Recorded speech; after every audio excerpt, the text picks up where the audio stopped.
1 Coríntios 1. Todos os cristãos são dedicados e consagrados a Cristo pelo batismo, e têm a obrigação estrita de ser santos, porque na Igreja verdadeira de Deus estão todos os santificados em Cristo Jesus, chamados a ser santos, e que o invocam como o Deus manifestado em carne, para todas as bênçãos da salvação, os quais o reconhecem e obedecem como Senhor deles, e Senhor de todo, não inclui a outras pessoas. O cristão se distingue do profano e do ateu porque não ousa viver sem oração, e pode se distinguir dos judeus e pagãos em que invoca o nome de Cristo. Nota-se com quanta frequência repete o apóstolo nestes versículos as palavras Nosso Senhor Jesus Cristo. Temia não mencioná-lo com bastante honra e frequência. O apóstolo dá sua saudação pessoal a todos os que invocam a Cristo, desejando de Deus, para eles, a misericórdia que perdoa, a graça que santifica e a paz que consola, através de Jesus Cristo.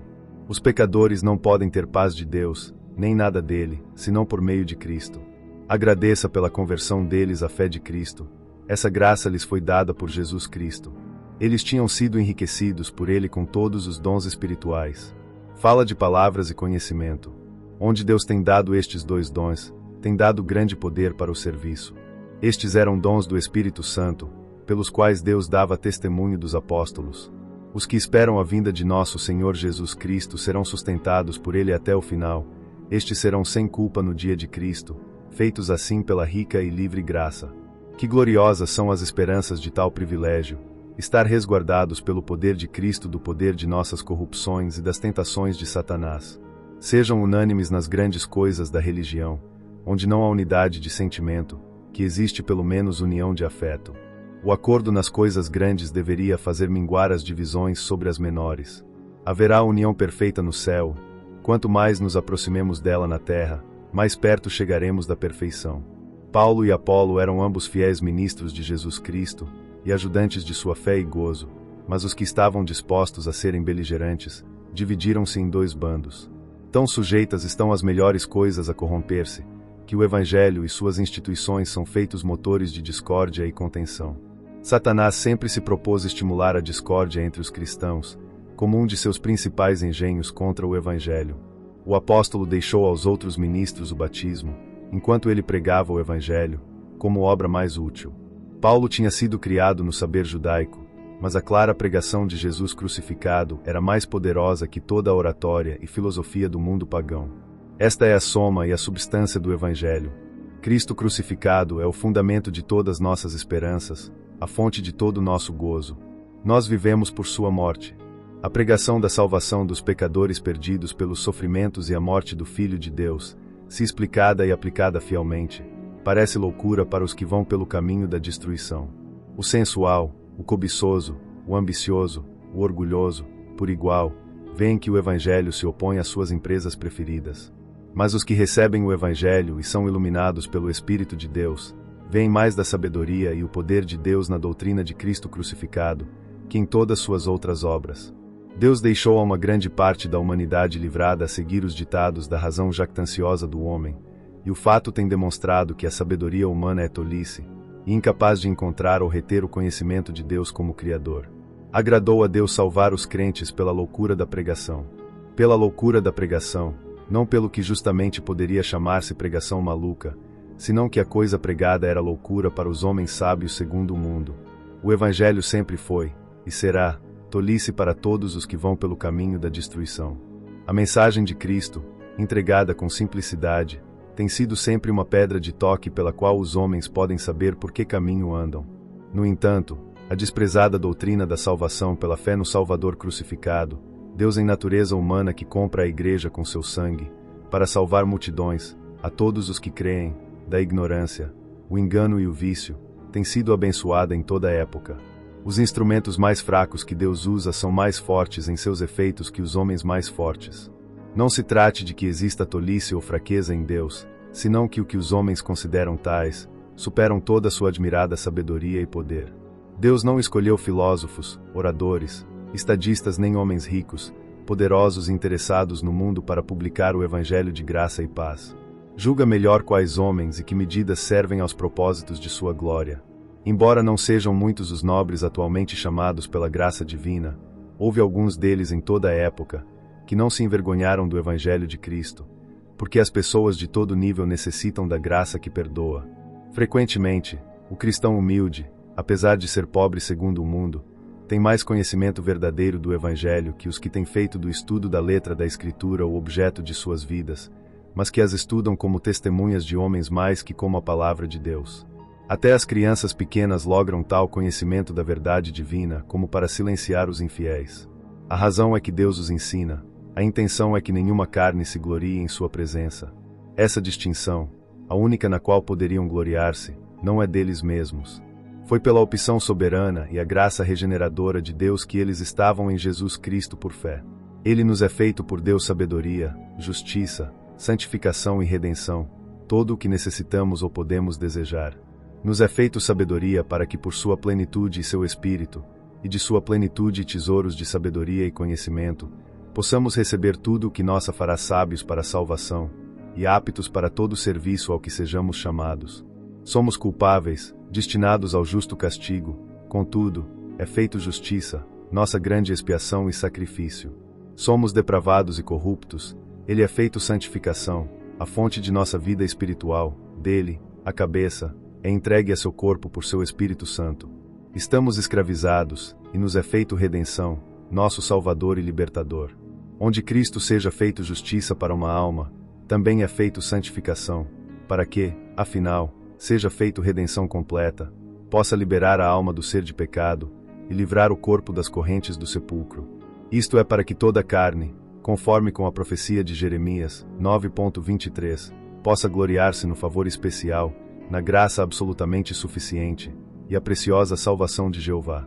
1 Coríntios 2.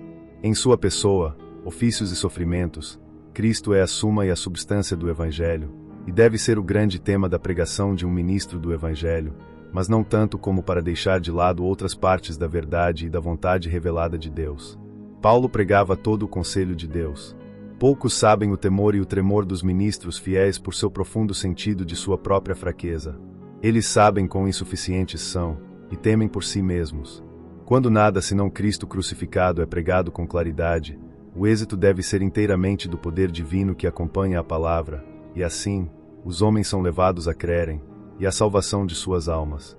Os que recebem a doutrina de Cristo como divina, e tendo sido iluminados pelo Espírito Santo, têm olhado bem nela, não somente veem a clara história de Cristo, e a este crucificado, senão os profundos e admiráveis desígnios da sabedoria divina.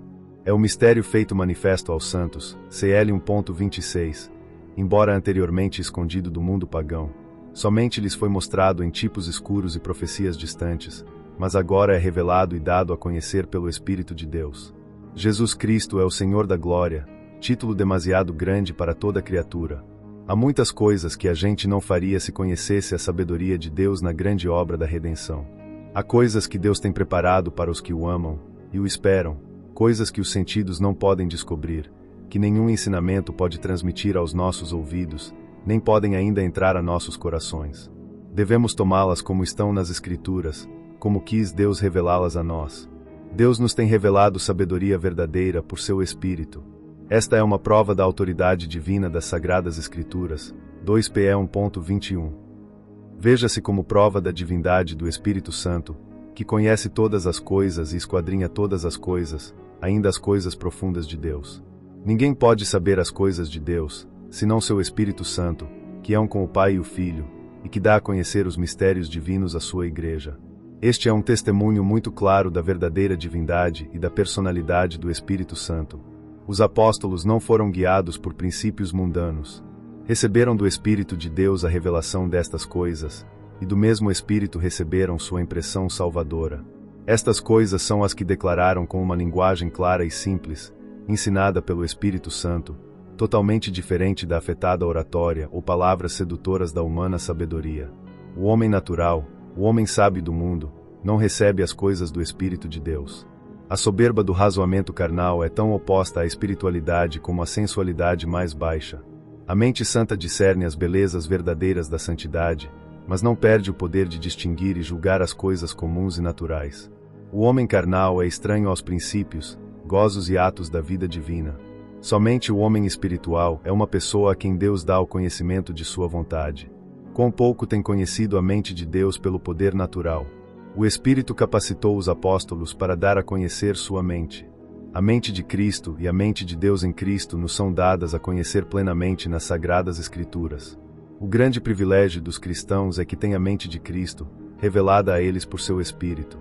Eles experimentam seu poder santificador em seus corações e dão bom fruto em suas vidas. 1 Coríntios 3. As verdades mais claras do Evangelho, enquanto a devassidão do homem e a misericórdia de Deus, o arrependimento para com Deus e a fé em nosso Senhor Jesus Cristo, expressadas na linguagem mais simples, chegam mais às pessoas que os mistérios mais profundos. Os homens podem ter muito conhecimento doutrinário, mas ser somente principiantes na vida de fé e experiência. As discussões e as brigas sobre a religião são tristes provas de carnalidade. A verdadeira religião faz pacíficos os homens, não belicosos. Deve-se lamentar que muitos que deveriam andar como cristãos, vivam e atuem demasiado como os outros homens.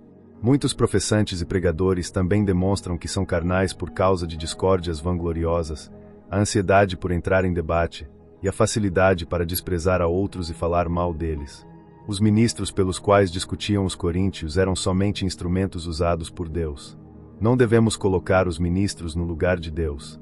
O que semeia e o que rega são empregados por um mestre, encarregados da mesma revelação, ocupados em uma obra e dedicados a uma intenção. Têm seus dons diferentes do só e único Espírito, para os mesmos propósitos, e devem executar de todo o coração a mesma intenção. Os que trabalham mais duro, se darão melhor. Os que sejam mais fiéis, terão a recompensa maior. Obram com Deus, para promover os propósitos de sua glória, e a salvação de almas preciosas, e aquele que conhece sua obra se ocupará de que não labutem em vão. São empregados em seu vinhedo e em sua casa, e ele se ocupará cuidadosamente deles. O apóstolo era um perito construtor, mas a graça de Deus o fez assim. O orgulho espiritual é abominável, é usar os maiores favores de Deus para alimentar nossa vaidade, e fazer ídolos de nós mesmos. Todavia, que todo homem se cuide, pode haver má edificação sobre um fundamento bom. Nada deve ser colocado acima, senão o que o fundamento suportar, e que seja uma peça com ele. Não nos atrevamos a unir uma vida meramente humana ou carnal com a fé divina, a corrupção do pecado com a confissão do cristianismo. Cristo é a rocha dos tempos, firme, eterno e imutável, capaz de suportar, de todas formas, todo o peso que Deus mesmo ou o pecador podem depositar acima dele, tampouco há salvação em nenhum outro. Tire a doutrina de sua expiação e não há fundamento para nossas esperanças. Há duas classes dos que se apoiam neste fundamento. Alguns não se aferram a nada senão a verdade como é em Jesus, e não pregam outra coisa. Outros edificam sobre o bom fundamento, o que não passará o exame quando chegar o dia da prova. Podemos errar com nós mesmos e com os outros, todavia, vem o dia em que se mostrarão nossas ações sob a luz verdadeira, sem encobrimentos nem disfarces. Os que difundam a religião verdadeira e pura em todas suas faces e cuja obra permaneça no grande dia, receberão recompensa, quanto maior. Quanto mais excederão as suas deserções. Há outros cujas corruptas opiniões e doutrinas e vãs invenções e práticas no culto a Deus serão reveladas, rejeitadas e abandonadas naquele dia. Isto claramente se diz de um fogo figurado, não de um real. Por que fogo real pode consumir ritos ou doutrinas religiosas? É para provar as obras de cada homem, os de Paulo e os de Apolo, e as de outrem. Consideremos a tendência de nossas empresas, comparemo-las com a palavra de Deus e julguemos nós mesmos para que não sejamos julgados pelo Senhor. De outras partes da epístola surge que os falsos mestres dos coríntios ensinavam doutrinas ímpias. Tal ensinamento tendia a corromper, a contaminar e a destruir o edifício que deve manter-se puro e santo para Deus. Os que difundem princípios relaxados, que fazem ímpia a igreja de Deus, se acarretam a destruição a si mesmos. Cristo habita por seu Espírito em todos os crentes verdadeiros. Os cristãos são santos por profissão de fé e devem ser puros e limpos de coração e de conversação. Engana-se o que se considera templo do Espírito Santo, mas não se preocupa pela santidade pessoal ou a paz e a pureza da igreja. Ter uma opinião elevada de nossa própria sabedoria não é senão bajular-nos, e a bajulação de nós mesmos é o passo que se segue ao de enganar a si mesmo. A sabedoria que estimam os homens mundanos é tolice para Deus. Com quanta justiça ele despreza e com quanta facilidade pode ele confundi-lo e impedir seu progresso. Os pensamentos dos homens mais sábios do mundo têm vaidade, fraqueza e loucura neles. Tudo isso deve ensinar-nos a ser humildes e colocar-nos à disposição para sermos ensinados por Deus, como para que as pretensões da sabedoria e perícia humanas não nos descaminhem das claras verdades reveladas por Cristo. A humanidade é muito boa para opor-se ao desígnio das misericórdias de Deus. Observem-se as riquezas espirituais do crente verdadeiro, todas são suas, até os ministros e as ordenanças. Sim, o mundo mesmo é seu. Os santos têm tanto deste como a sabedoria infinita estime conveniente para eles, e o têm com a bênção divina. A vida é tua, para que tenham tempo e oportunidade de preparar-te para a vida do céu, e a morte é tua para que possas possuí-lo. É o bom mensageiro quem te tira do pecado e da dor e te guia à casa de teu Pai. As coisas presentes são tuas para sustentar-te no caminho, as coisas vindouras são tuas para deleitar-te para sempre no final de tua viagem. Se pertencermos a Cristo, e formos leais a Ele, todo de bom nos pertence e é seguro para nós. Os crentes são os súbditos de seu reino. Ele é o nosso Senhor, devemos reconhecer seu domínio e submeter-nos alegremente a seu mandado. Deus em Cristo, reconciliando consigo mesmos o mundo pecador, e derramando as riquezas de sua graça sobre o mundo reconciliado, é a soma e a substância do Evangelho. 1 Coríntios 4. Os apóstolos somente eram servos de Cristo, mas não deviam ser menosprezados. Tinham sido encarregados de uma grande missão, e por essa razão, tinham um ofício honroso. Paulo tinha uma justa preocupação por sua reputação, mas sabia que aquele que aponta principalmente a comprazer aos homens não resultará ser um servo fiel de Cristo. É um consolo que os homens não sejam nossos juízes definitivos. Não é fazer um bom juízo de nós mesmos, nem justificar-nos o que finalmente nos dará seguridade e felicidade. Nosso próprio juízo sobre nossa fidelidade não é mais confiável que nossas próprias obras para nossa justificação. Vem o dia em que os pecados secretos dos homens serão tirados à luz do dia, e os secretos de seus corações ficarão ao descoberto. Então, todo crente caluniado será justificado, e todo servo fiel será aprovado e recompensado. A palavra de Deus é a melhor regra pela qual julgar aos homens. Não devemos envaidecer-nos uns contra outros se lembramos que todos somos instrumentos utilizados por Deus e dotados por Ele com talentos variados. Não temos razão para sermos orgulhosos, todo o que temos ou somos ou fazemos, e que seja bom, deve-se à graça rica e livre de Deus. Um pecador arrebatado da destruição pela só graça soberana, deve ser muito absurdo e incoerente se orgulhar das dádivas livres de Deus. São Paulo explica suas próprias circunstâncias, versículo 9. Alude-se aos espetáculos cruéis dos jogos romanos, onde se forçava aos homens a cortar-se em pedaços uns a outros, para divertirem a gente, e onde o triunfador não escapava vivo, apesar de ter de destruir seu adversário, porque era conservado somente para mais um combate, e até ser morto. Pensar que há muitos olhos colocados sobre os crentes, quando lutam com dificuldades ou tentações, deve estimular o valor e a paciência. Somos fracos, porém somos fortes. Todos os cristãos não são expostos por igual. Alguns sofrem tribulações maiores que outros. O apóstolo começa a detalhar seus sofrimentos. E quão gloriosas são a caridade e a devoção que o fazem atravessar por todas essas aflições. Sofreram em suas pessoas e caracteres como os piores e mais vis dos homens, como a imundícia mesma do mundo, que devir ser varrida, sim, como o lixo de todas as coisas, a escória de todas as coisas. Todo aquele que deseje ser fiel a Jesus Cristo deve preparar-se para a pobreza e o desprezo. Seja o que for o que sofram os discípulos de Cristo de parte dos homens, devem seguir o exemplo e cumprir os preceitos e a vontade de seu Senhor. Devem estar contentes com Ele e por serem submetidos a desprezos e abusos. Muito melhor é ser rejeitado, desprezado e suportar agressões, como foi Paulo, que ter a boa opinião e o favor do mundo. Embora sejamos eliminados do mundo por vis, ainda assim somos preciosos para Deus, reunidos por sua própria mão e colocados em seu trono. Ao repreender o pecado devemos distinguir entre os pecadores e seus pecados. As repreensões que se fazem com bondade e afeto, podem reformar. Embora o apóstolo falava com autoridade de pai, preferia rogar-lhes com amor. Assim como os ministros devem dar o exemplo, os outros devem segui-lo enquanto seguem a Cristo em fé e prática. Os cristãos podem errar e diferir em seus pontos de vista, porém Cristo e a verdade cristã são os mesmos ontem, hoje e para sempre.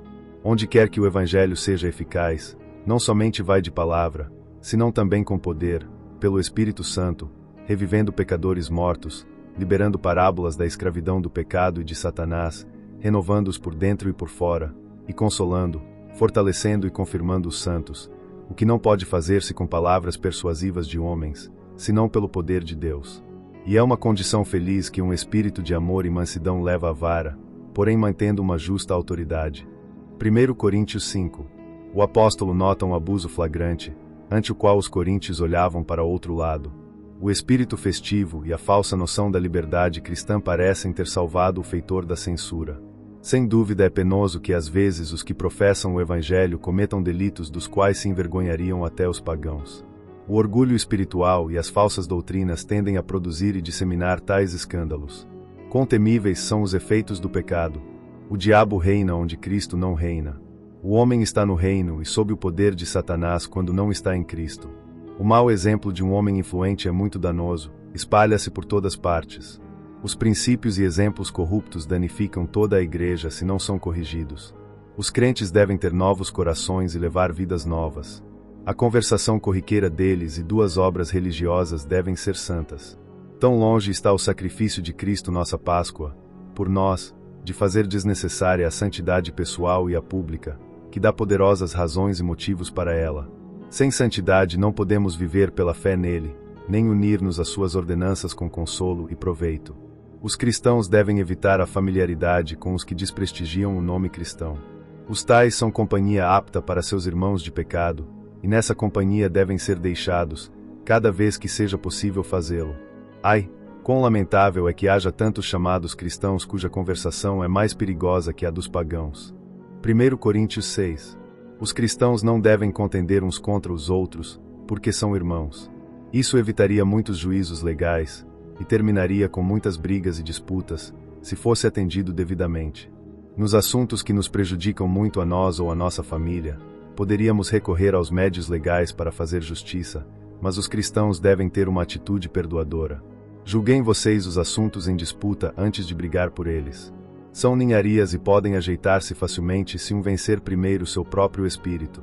Suportem e tolerem os homens mais simples que vocês para que possam terminar com as disputas. Dá vergonha que entre os cristãos, brigas de pouca importância cresçam de modo tal que os irmãos não possam resolvê-las. A paz mental do homem e a tranquilidade de seu próximo valem mais que a vitória. Os juízos legais não podem ter cabida entre irmãos a menos que existam faltas neles. Os coríntios são advertidos de muitos males grandes, dos quais tinham sido culpáveis anteriormente. Há muita força nestas perguntas quando consideramos que se dirigem a um povo envaidecido com a ilusão de ser superior aos outros em sabedoria e conhecimento. Toda injustiça é pecado, todo pecado reinante, sim, todo pecado atual, cometido com intenção, e do qual não se tem arrependido, exclui o reino dos céus. Não se enganem. Os homens se inclinam muito a bajular a si mesmos com o fato de que podem viver em pecado, e ainda assim morrer em Cristo e ir para o céu. Contudo, não podemos esperar que semeando a carne colheremos vida eterna. São lembrados da mudança efetuada neles pelo Evangelho e a graça de Deus. O sangue de Cristo e o lavamento da regeneração podem tirar toda a culpa.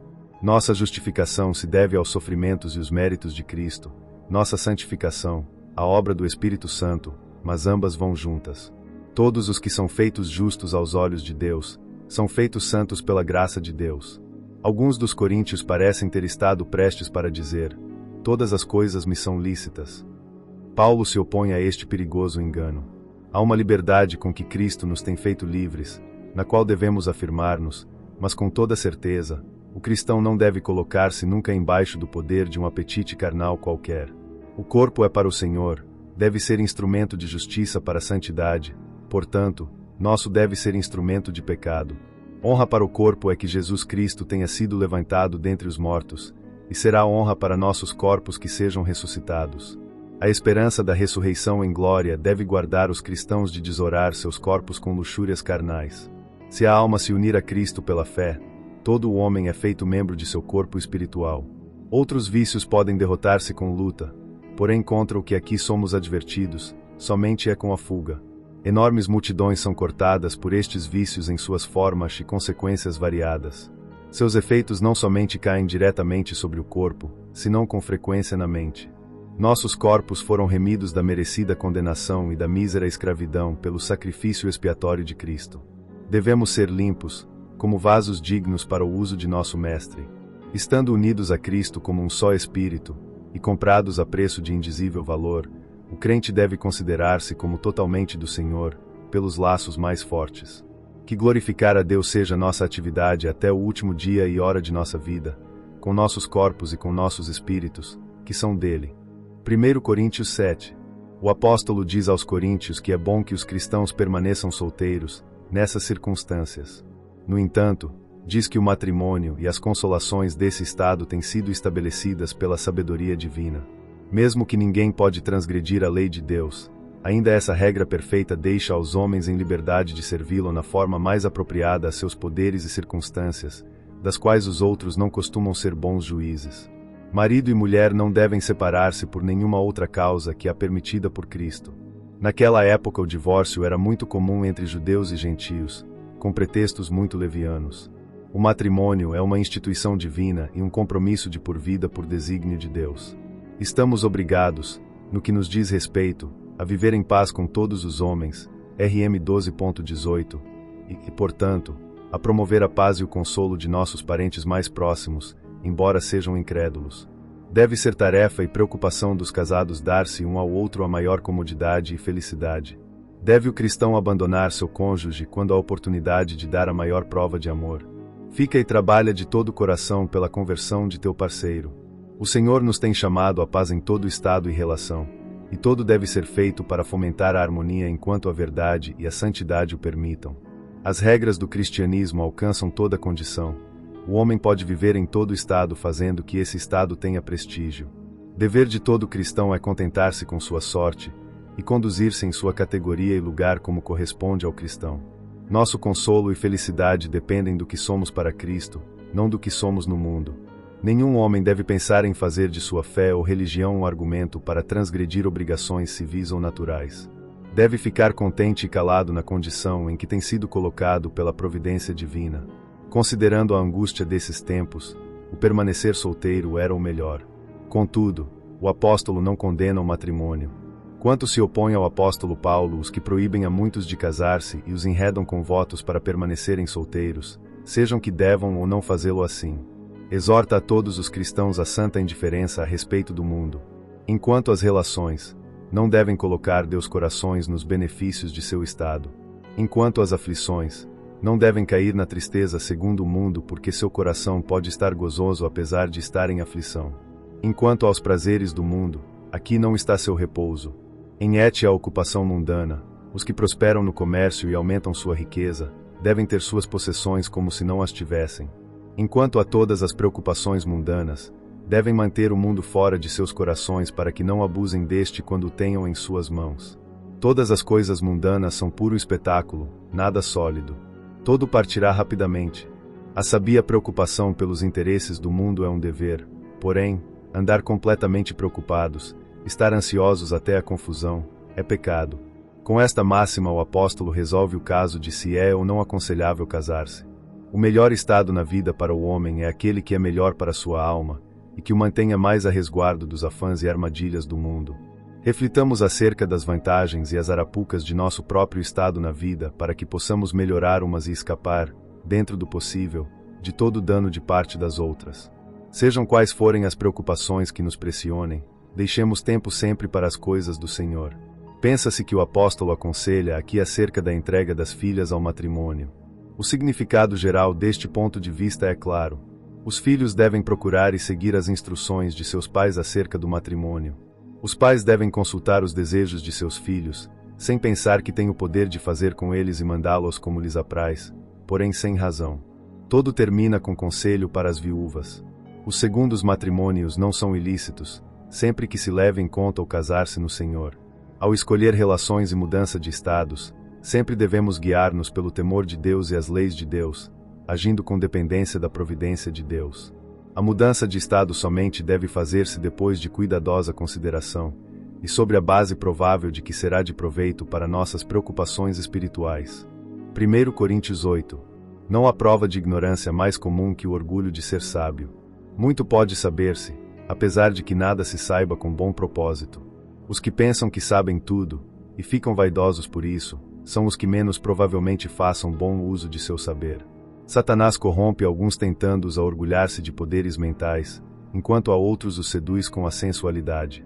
O conhecimento que inflama a seu possuidor e o torna confiado é tão perigoso como o orgulho da justiça própria, ainda que o que se saiba possa ser correto.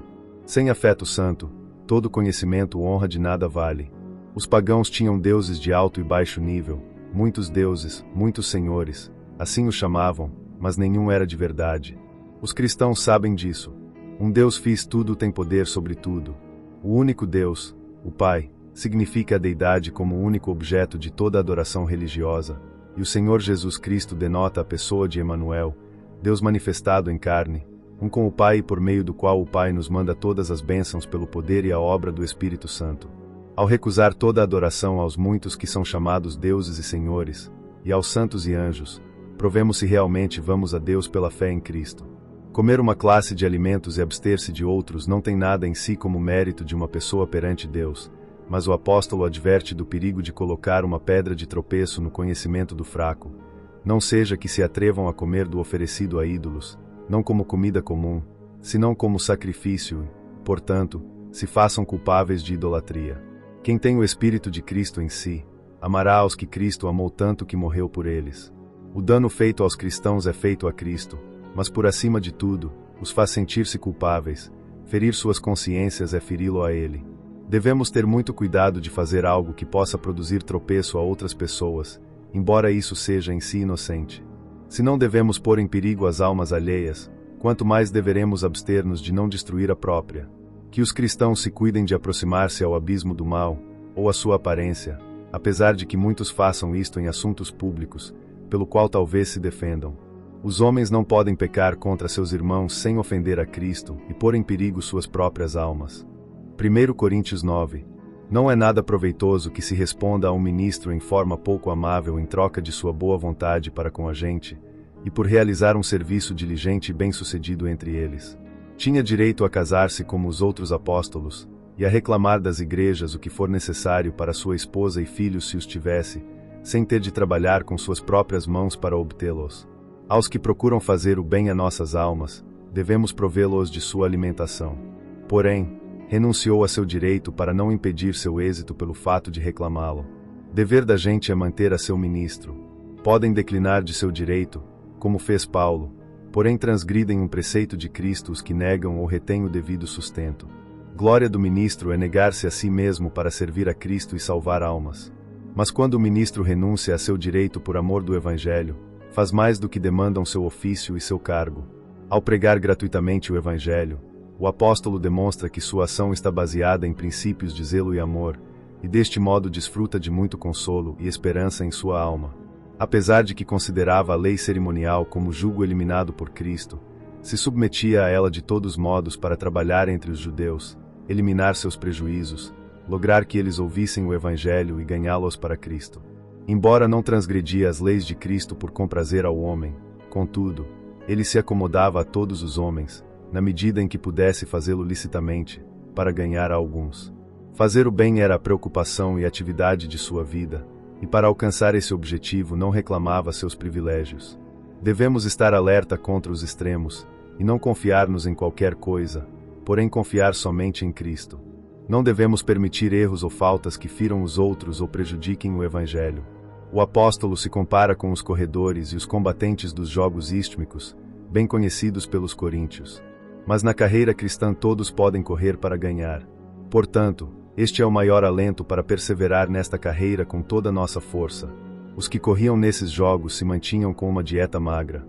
Acostumavam-se às dificuldades. Exercitavam-se. Os que procuram os interesses de suas almas devem pelejar com força contra as luxúrias carnais. Não se deve tolerar que mande o corpo. O apóstolo enfatiza este conselho aos coríntios. Expõe ante si mesmo e ante eles o perigo de render-se aos desejos carnais, cedendo ao corpo e às suas luxúrias e apetites. O santo temor de si mesmo era necessário para manter fiel a um apóstolo, quanto mais se necessita para nossa preservação. Aprendamos daqui a humildade e a cautela, e a vigiar contra os perigos que nos rodeiam enquanto estejamos no corpo. 1 Coríntios 10. O apóstolo expõe ante os coríntios o exemplo da nação judaica de antigamente para dissuadi-los da comunhão com os idólatras e da segurança em algum caminho pecaminoso. Por milagre cruzaram o Mar Vermelho, onde foi afogado o exército egípcio que os perseguia. Para eles, este foi um batismo típico.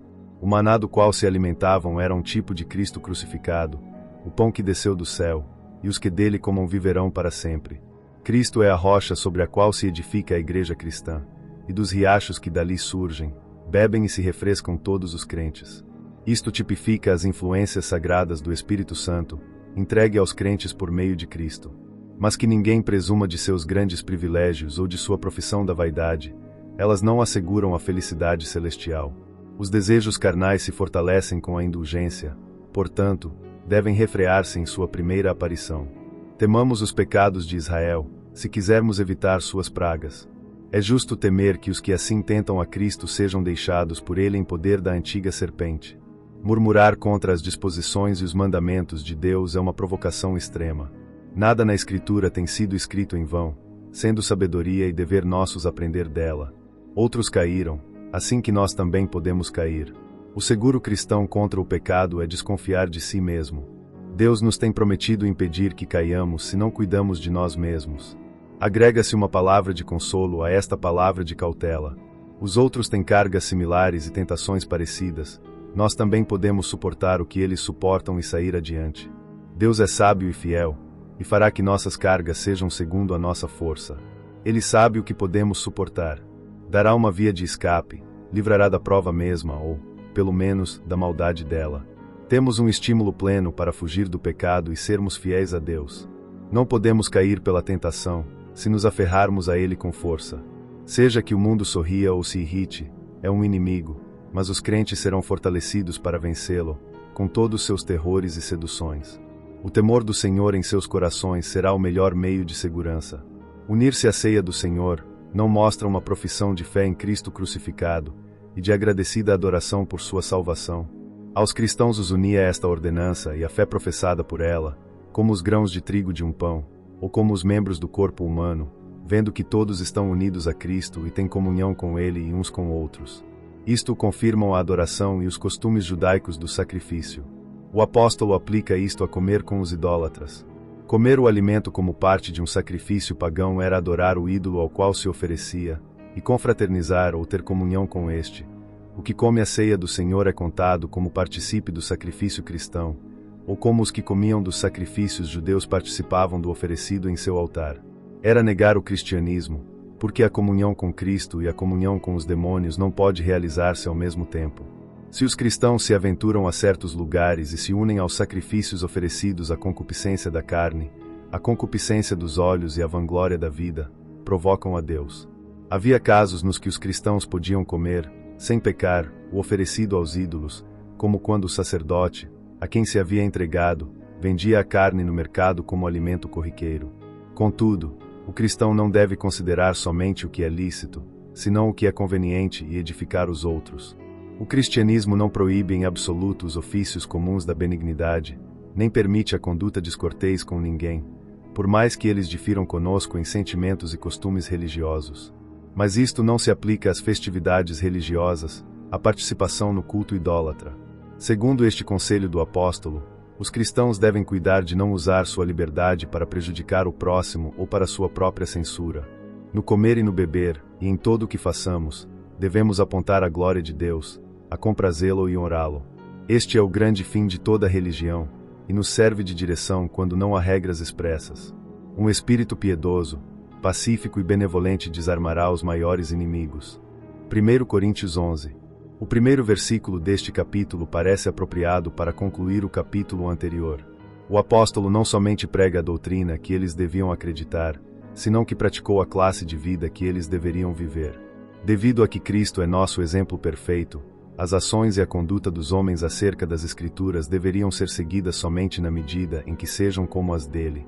Aqui começam os detalhes acerca das assembleias públicas, capítulo 14. Alguns abusos tinham se introduzido na abundância de dons espirituais concedidos aos coríntios, porém, como Cristo fez a vontade de Deus cuja honra procurou, assim o cristão deve confessar sua submissão a Cristo, fazendo sua vontade e procurando sua glória. Nós devemos, ainda em nossa vestimenta e hábitos, evitar toda coisa que possa desorar a Cristo. A mulher foi submetida ao homem porque foi criada como sua ajuda e consolo. Ela nada deve fazer nas assembleias cristãs que pareça uma pretensão de ser seu igual. Ela deve ter uma potestade sobre sua cabeça, isto é, um véu, devido aos anjos. A presença deles deve resguardar os cristãos de tudo o que é mal enquanto adorem a Deus. Não obstante, o homem e a mulher foram feitos um para o outro. Seriam consolação e bênção mútua, não uma escrava e o outro o tirano. Deus tem estabelecido as coisas no reino da providência e no da graça, de modo que a autoridade e a submissão de cada parte sejam para ajuda e proveito mútuo. Era costume nas igrejas que as mulheres se apresentassem veladas nas assembleias públicas, e assim ingressaram na adoração em público, e estava bem que assim fizessem. A religião cristã sanciona os costumes nacionais onde quer que estes não sejam contrários com os grandes princípios da verdade e da santidade. As peculiaridades afetadas não recebem consentimento de nada na Bíblia. O apóstolo repreende as desordens na celebração da ceia do Senhor. As ordenanças de Cristo, se não nos fazem melhores, tenderão a piorar-nos. Se o uso delas não emenda, endurecerá. Ao reunir-se, eles caíram em divisões e facções. Os cristãos podem separar-se da comunhão de uns com outros, mas ainda ser caritativos uns com outros. Pode-se continuar na mesma comunhão, ainda sem serem caridosos. Isto último é divisão, mais do que o primeiro. Há uma comida descuidada e irregular da ceia do Senhor que se soma à culpa. Parece que muitos coríntios ricos agiram muito mal na mesa do Senhor, ou nas festas de amor, que tinham lugar ao mesmo tempo em que a ceia do Senhor.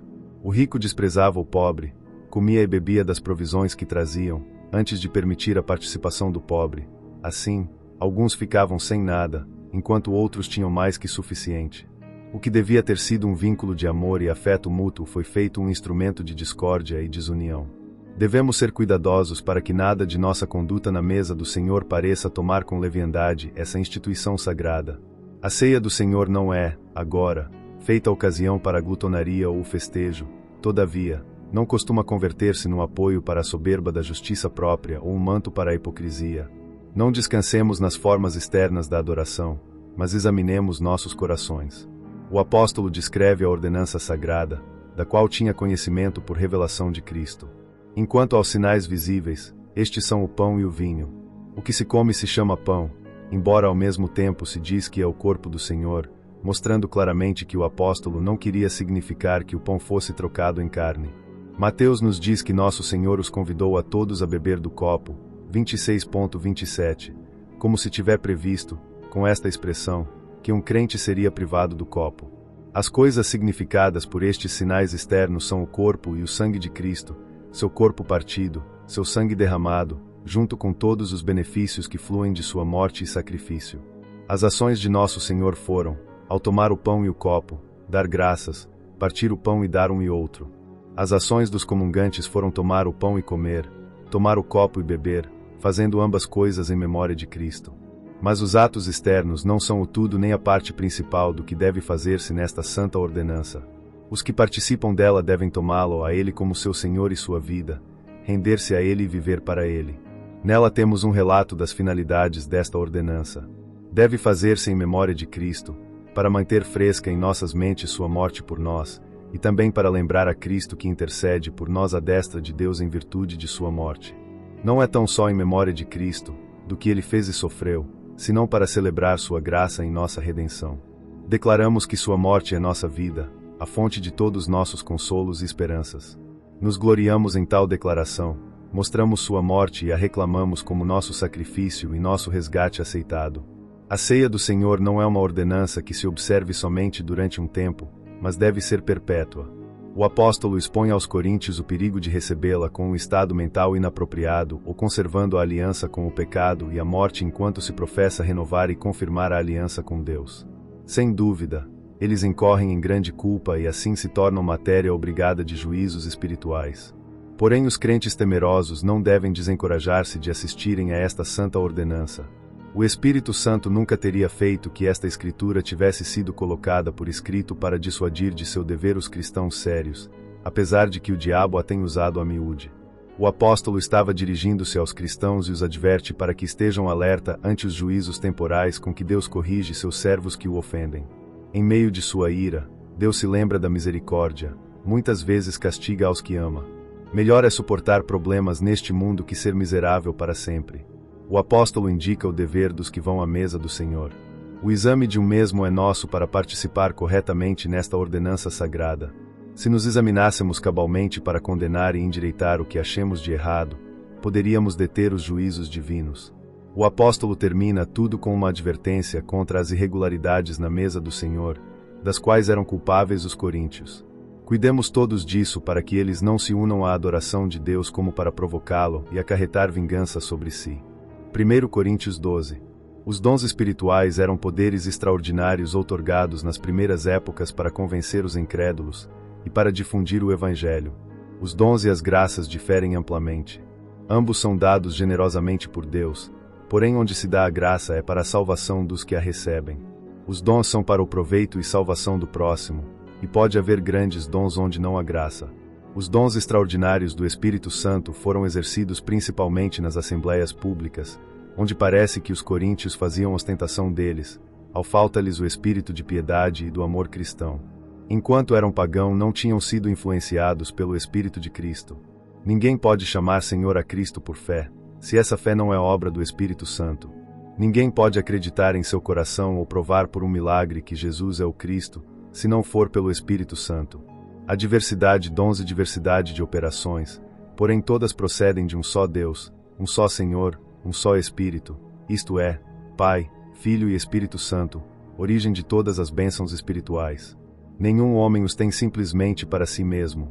Quanto mais usá-los em benefício de outrem, mais favorecerão sua própria conta. Os dons mencionados parecem significar entendimento exato e expressão das doutrinas da religião cristã, o conhecimento dos mistérios e a destreza para exortar e aconselhar. Além disso, o dom de curar os doentes, fazer milagres e explicar a Escritura por um dom peculiar do Espírito, e a habilidade para falar e interpretar linguagens. Se tivermos algum conhecimento da verdade, ou algum poder para dá-la a conhecer, devemos dar toda a glória a Deus.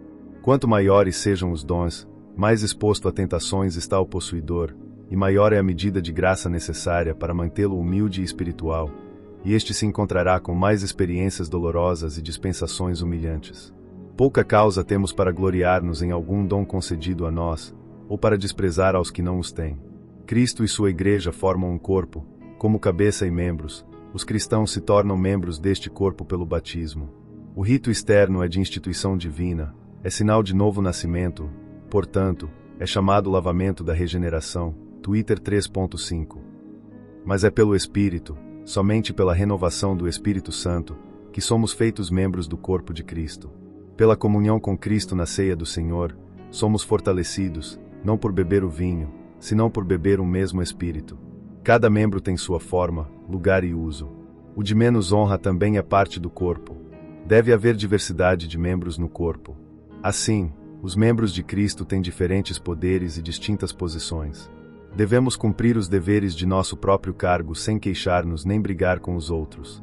Todos os membros do corpo são úteis e necessários uns para outros. Tampouco existe um membro do corpo de Cristo que não deva nem possa ser de proveito para seus comembros. Como no corpo natural do homem, os membros devem estar estreitamente unidos pelos laços mais fortes do amor. O bem do todo deve ser o objetivo de todos. Todos os cristãos dependem uns de outros. Cada um deve esperar e receber a ajuda dos outros. Então, tenhamos mais do espírito de unidade em nossa religião. O desprezo, o ódio, a inveja e a discórdia são muito antinaturais nos cristãos. É como se os membros do mesmo corpo não se interessassem uns pelos outros ou brigassem entre si. Assim, é condenado o espírito orgulhoso e belicoso que prevalecia enquanto aos dons espirituais. São mencionados os ministros e dons, ou favores, dispensados pelo Espírito Santo. Os ministros principais, as pessoas capacitadas para interpretar as Escrituras, os que trabalham em palavra e em doutrina, os que tinham poder para sarar doenças, os que socorriam os doentes e fracos, os que administravam o dinheiro dado pela Igreja para a caridade, e administravam os assuntos da Igreja, e os que podiam falar dívidas línguas. O que está no nível inferior e último desta lista é o poder de falar em línguas. Quão vão é que um homem faça isso somente por divertir-se ou enaltecer-se? Note-se a distribuição destes dons, não a todos por igual, versículos 29 e 30, coisa que teria feito iguais a todos os membros da Igreja, como se o corpo fosse todo ouvido, ou todo olho. O Espírito distribui a cada um como lhe apraz. Devemos estar contentes apesar de sermos inferiores e menos que os outros. Não devemos desprezar os outros se temos dons maiores. Quão abençoada seria a Igreja se todos seus membros cumprissem com seu dever. Em lugar de cobiçar os postos mais altos, ou os dons mais esplêndidos, deixemos que Deus nomeie seus instrumentos, e aqueles nos que opere sua providência. Lembremos, no além não serão aprovados os que procuram os lugares elevados, senão os que sejam mais fiéis à tarefa que lhes foi encomendada, e os mais diligentes na obra de seu mestre. 1 Coríntios 13. O caminho excelente insinuado ao fechar o capítulo anterior não é o que se entende por caridade no uso corriqueiro da palavra dar esmola, senão o amor em seu significado mais pleno, o amor verdadeiro a Deus e ao homem. Sem este, os dons mais gloriosos não nos servem para nada, não são estimáveis aos olhos de Deus. A cabeça clara e o entendimento profundo não têm valor sem um coração benévolo e caritativo. Pode haver uma mão aberta e generosa onde não há um coração benévolo e caritativo. Fazer o bem ao próximo não nos fará nada se não é feito por amor a Deus e boa vontade para com os homens. Não nos aproveita de nada se darmos todo o que temos, enquanto retemos o coração de Deus. Nem sequer os sofrimentos mais dolorosos. Quanto se enganam os que buscam aceitação e recompensa por suas boas obras, sendo tão mesquinhos e defeituosos como são corruptos e egoístas. Alguns dos efeitos do amor se estipulam aqui para que saibamos se temos esta graça, e se não a temos, não descansemos até tê-la. Este amor é uma clara prova da regeneração e é a pedra de toque de nossa fé professada em Cristo. Pretende-se mostrar aos coríntios com esta bela descrição da natureza e os efeitos do amor que, em muitos aspectos, sua conduta era um claro contraste com aquele. O amor é o inimigo acérrimo do egoísmo, não deseja nem procura seu próprio louvor ou honra ou ponto de vista ou prazer. Não se trata de que o amor destrua toda consideração de nós mesmos, nem de que o homem caritativo deva descuidar a si mesmo e todos seus interesses. O amor nunca busca o seu às expensas do próximo ou descuidando os outros. Até prefere o bem-estar do próximo antes que sua vantagem pessoal. De que natureza boa e amável é o amor cristão? Quão excelente pareceria o cristianismo ao mundo se os que o professam estivessem mais submetidos a este princípio divino, e prestassem devida atenção ao mandamento em que seu bendito autor põe a ênfase principal. Perguntemo-nos se este amor salvo habita em nossos corações. Este princípio nos tem deixado conduzir como corresponde com todos os homens. Estamos dispostos a deixar de lado os objetos e finalidades egoístas? Eis aqui um chamado a estarmos alerta, diligentes e orando. O amor é preferível aos dons em que se orgulhavam os coríntios. Por sua permanência, é uma graça que dura como a eternidade. O estado presente é um estado infantil, o futuro é o do adulto. Tal é a diferença entre a terra e o céu. Que pontos de vista estreitos, que noções confusas das coisas têm as crianças, quando são comparados com os adultos. Assim pensaremos de nossos dons mais valorados neste mundo, quando cheguemos ao céu. Todas as coisas são escuras e confusas agora, comparadas com o que serão depois. Elas somente podem ser vistas como pelo reflexo de um espelho, ou como descrição de uma charada, mas no além nosso conhecimento será livre de toda escuridão e erro. É a luz do céu unicamente a que eliminará todas as nuvens e trevas que nos ocultam a face de Deus. Para resumir, a excelência do amor é preferível não somente aos dons, senão às outras graças, a fé e a esperança. A fé se fica na revelação divina, e ali se assenta, confiando no Redentor divino. A esperança se aferra à felicidade futura, e a espera, porém, no céu. A fé será absorvida pela realidade, e a esperança pela felicidade. Não há lugar para crer e ter esperança quando vemos e desfrutamos. Porém lá, o amor será aperfeiçoado.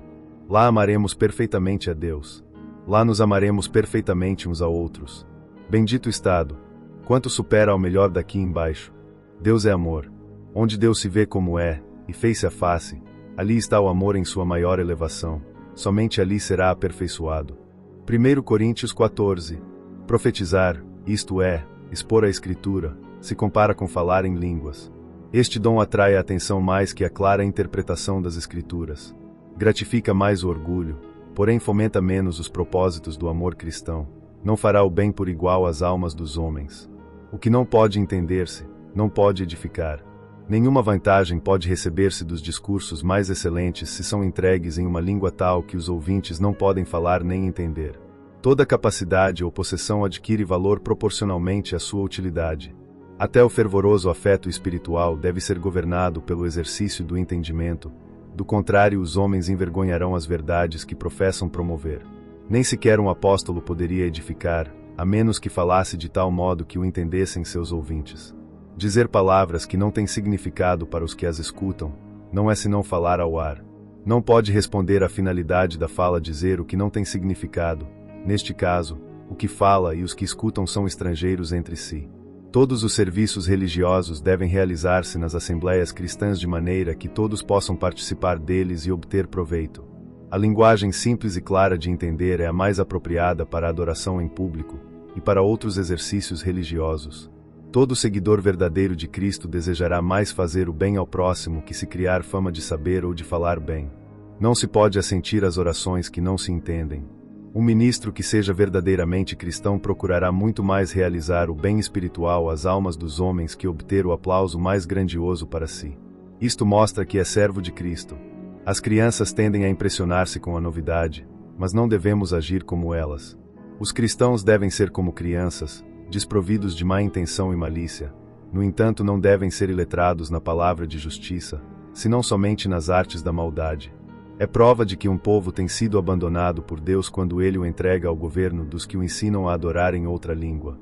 Não podem receber benefício com tal ensinamento. Contudo, assim agiam os pregadores que davam suas instruções em língua desconhecida. Não faria que o cristianismo aparecesse ridículo para um pagão se ouvir que os ministros oram ou pregam numa linguagem que nem ele nem a assembleia entendem.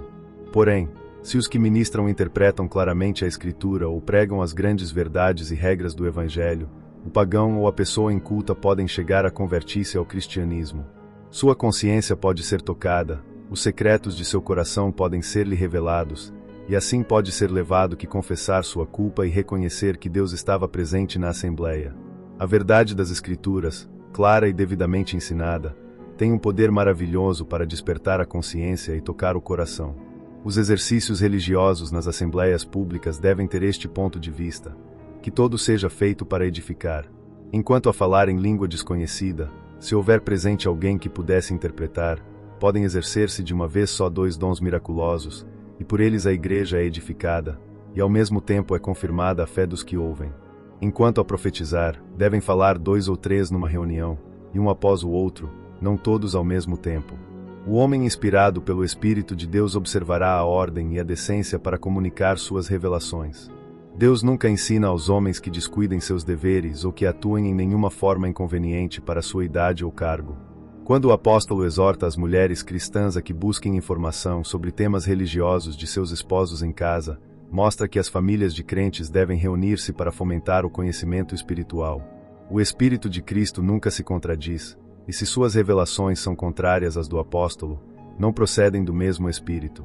A maneira de manter a paz, a verdade e a ordem na igreja é procurar o bom para ela, suportar o que não danifique seu bem-estar e conservar a boa conduta, a ordem e a decência. 1 Coríntios 15. A palavra ressurreição indica, habitualmente, nossa existência além do túmulo. Não acha um rasgo da doutrina do apóstolo em todos os ensinamentos dos filósofos.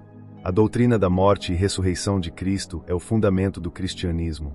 Se nos for tirada, afundariam de imediato todas nossas esperanças de eternidade. Por sustentar com firmeza esta verdade, os cristãos suportam o dia da tribulação e se mantêm fiéis a Deus. Cremos em vão, a menos que nos mantenhamos na fé do Evangelho. Esta verdade é confirmada pelas profecias do Antigo Testamento. Muitos viram a Cristo depois que ressuscitou. Este apóstolo foi altamente favorecido, porém sempre teve uma baixa opinião de si mesmo, e a expressava. Quando os pecadores são feitos santos pela graça divina, Deus faz que a lembrança dos pecados anteriores os faça humildes, diligentes e fiéis. Atribui à graça divina tudo o que era valioso nele. Embora não ignorem o que o Senhor tem feito por eles, neles e por meio deles, quando olham toda a sua conduta e suas obrigações, os verdadeiros crentes são guiados a sentir que ninguém é tão indigno como eles. Todos os cristãos verdadeiros creem que Jesus Cristo, e este crucificado, e ressuscitado dentre os mortos, é a soma e a substância do cristianismo. Todos os apóstolos concordam neste testemunho, por esta fé viveram e nesta fé morreram. Tendo mostrado que Cristo foi ressuscitado, o apóstolo contesta aos que dizem que não haverá ressurreição. Não haveria justificação nem salvação se Cristo não tiver ressuscitado. Se Cristo estiver ainda entre os mortos, não deveria a fé em Cristo ser vã e inútil. A prova da ressurreição do corpo é a ressurreição de nosso Senhor. Ainda os que morreram na fé teriam perecido em seus pecados se Cristo não tivesse ressuscitado. Todos os que creem em Cristo têm esperança nele, como Redentor, esperança de redenção, Rei e salvação por ele. Porém, se não houvesse ressurreição, ou recompensa futura, a esperança deles nele seria somente para esta vida. Estariam em pior condição que o resto da humanidade, especialmente na época e nas circunstâncias nas que escreveu o apóstolo, porque naquele então os cristãos eram odiados e perseguidos por todos os homens. Mas não é assim, eles, de todos os homens, desfrutam bênçãos firmes em meio de todas suas dificuldades e provas, ainda nos tempos da perseguição mais forte. A todos os que por fé se unem a Cristo, por sua ressurreição se assegura a deles própria. Como pelo pecado do primeiro Adão todos os homens se fizeram mortais, porque todos obtiveram sua mesma natureza pecaminosa, assim, por meio da ressurreição de Cristo todos os que são feitos partícipes do Espírito, e da natureza espiritual, reviveremos e viveremos por sempre. Haverá uma ordem na ressurreição. O mesmo Cristo foi a primícia, em sua vinda ressuscitará seu povo redimido antes que os outros, afinal, também os ímpios serão ressuscitados. Então, será o fim do estado presente das coisas. Se quisermos triunfar nessa solene e importante ocasião, devemos submeter-nos agora a seu reinado, aceitar sua salvação e viver para sua glória. Então, nos regozijaremos ao completar-se sua empresa, para que Deus receba toda a glória de nossa salvação, para que lhe sirvamos por sempre, e desfrutemos de seu favor. Que farão os que se batizam pelos mortos, se de forma nenhuma os mortos ressuscitam? Talvez aqui se use o batismo como uma figura de aflições, sofrimentos e martírio, como em que é, ou que será dos que sofreram muitos danos graves e até perderam sua vida por esta doutrina da ressurreição, se os mortos não ressuscitam de jeito nenhum. Qualquer seja o significado, sem dúvida os coríntios entendiam o argumento do apóstolo. Para nós resulta evidente que o cristianismo seria uma confissão nécia, se não nos propuser esperanças além desta vida, pelo menos em tempos de perigo, como nos primeiros tempos, e com frequência desde então.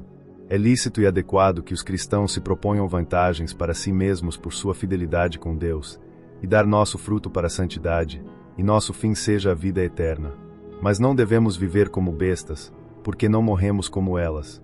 Deve ser a ignorância sobre Deus o que leva alguém a não crer na ressurreição e na vida futura. Os que reconhecem um Deus e uma providência, e observam quão injustas são as coisas na vida atual, quão a miúde se dão mal os melhores homens, não podem duvidar de um estado ulterior no qual todo será endireitado. Não nos ajuntemos com os ímpios, mas advirtamos a todos os que nos rodeiam, especialmente as crianças aos jovens, que os evitem como a peste. Despertemos a justiça, e não pequemos. 1. Como ressuscitarão os mortos, isto é, por que meios? Como podem ressuscitar? 2. Enquanto aos corpos que ressuscitarão, terão a mesma forma, estatura, membros e qualidades. A primeira objeção é dos que se opõem à doutrina, a segunda dos curiosos. A resposta para a primeira é: será efetuada pelo poder divino, esse poder que todos vêm operar de forma parecida, ano após ano, na morte e no reviver do trigo. Nécio é questionar ao onipotente poder de Deus para ressuscitar os mortos, quando o vemos diariamente vivificando e revivendo coisas que estão mortas. Para a segunda pergunta, o grão empreende uma tremenda mudança, e assim será com os mortos, quando sejam levantados e vivam outra vez. A semente morre, embora uma parte dela brota para a vida nova, mas não podemos entender como é isso. As obras da criação e da providência nos ensinam diariamente a sermos humildes e admirar a sabedoria e a bondade do Criador. Há uma grande variedade entre outros corpos, como existe entre as plantas. Há uma variedade de glória entre os corpos celestiais. Os corpos dos mortos, quando sejam levantados, serão adequados para o estado celestial, e haverá uma variedade de glória entre eles. Enterrar os mortos é como entregar a semente à terra para que brote dela outra vez. Nada é mais aborrecível que um corpo morto. Porém, na ressurreição os crentes terão corpos preparados para estar unidos para sempre a espíritos feitos perfeitos. Todas as coisas são possíveis para Deus. Ele é o autor e a fonte da vida espiritual e da santidade para todo o seu povo, pela perversão de seu Espírito Santo para a alma. Também vivificará e mudará o corpo por obra de seu Espírito. Os mortos em Cristo não serão somente ressuscitados, senão que ressuscitarão mudados gloriosamente. Os corpos dos santos serão mudados quando ressuscitem. Então, serão corpos gloriosos e espirituais, aptos para o mundo e o estado celestiais, onde viverão para sempre e jamais. O corpo humano em sua forma presente e com suas necessidades e fraquezas, não pode entrar no reino de Deus, nem desfrutar dele. Então, não semeemos para a carne, da qual só podemos colher corrupção. O corpo continua ao estado da alma. Portanto, o que descuidar a vida da alma, expulsa seu bem presente. O que se recusa a viver para Deus, desperdiça tudo quanto tem. Não todos os santos morrerão, porém todos serão mudados. Muitas verdades do Evangelho que estavam ocultas em mistérios são dadas a conhecer. A morte nunca aparecerá nas regiões às quais nosso Senhor levará seus santos ressuscitados. Portanto, procuremos a plena seguridade da fé e a esperança para que, em meio da dor, e na perspectiva da morte, possamos pensar com calma nos horrores do túmulo, seguros de que nossos corpos dormirão lá e, nesse ínterim, nossas almas estarão presentes com o Redentor. O pecado dá à morte todo o seu poder nocivo. O aguilhão da morte é o pecado, mas Cristo ao morrer eliminou este aguilhão. Ele fez expiação pelo pecado, ele obteve a remissão do pecado. A força do pecado é a lei. Ninguém pode responder às suas exigências, suportar sua maldição ou terminar suas transgressões. Daí, o terror e a angústia. Daí que a morte seja terrível para o incrédulo e o impenitente. A morte pode surpreender o crente, porém não pode retê-lo em seu poder. Quantos mananciais de gozo para os santos, e de gratidão a Deus, são abertos pela morte e a ressurreição, os sofrimentos e as conquistas do Redentor. No versículo 58 temos uma exortação a que os crentes sejam constantes, firmes na fé desse Evangelho que pregou o apóstolo e que eles receberam. Além disso, a permanecer imperturbáveis em sua esperança e expectativa deste grande privilégio de ressuscitar incorruptível e imortal, para abundar na obra do Senhor, fazendo sempre o serviço do Senhor e obedecendo os mandamentos do Senhor. Que Cristo nos dê a fé, e aumente nossa fé, para que nós não somente estejamos a salvo, senão gozosos e triunfantes. 1 Coríntios 16. Os bons exemplos de outros cristãos e igrejas devem estimular-nos. Bom é armazenar para bons usos. Os que são ricos neste mundo devem ser ricos em boas obras. A mão diligente não se enriquecerá sem a bênção divina. Que mais adequado para estimular-nos a caridade com o povo e filhos de Deus que olhar para tudo o que temos como dádiva sua. As obras de misericórdia são frutos reais do amor verdadeiro de Deus, e portanto são serviços apropriados para o dia do Senhor. Os ministros fazem a atividade que lhes corresponde quando promovem, ou ajudam, as obras de caridade. O coração de um ministro cristão deve estar orientado para a gente entre a qual tenha estado trabalhando muito tempo, e com êxito. Devemos fazer-nos todos nossos propósitos com submissão à providência divina. Os adversários e a oposição não quebram os espíritos dos ministros fiéis e vitoriosos, mas inflamam seu zelo e lhes inspiram um novo valor.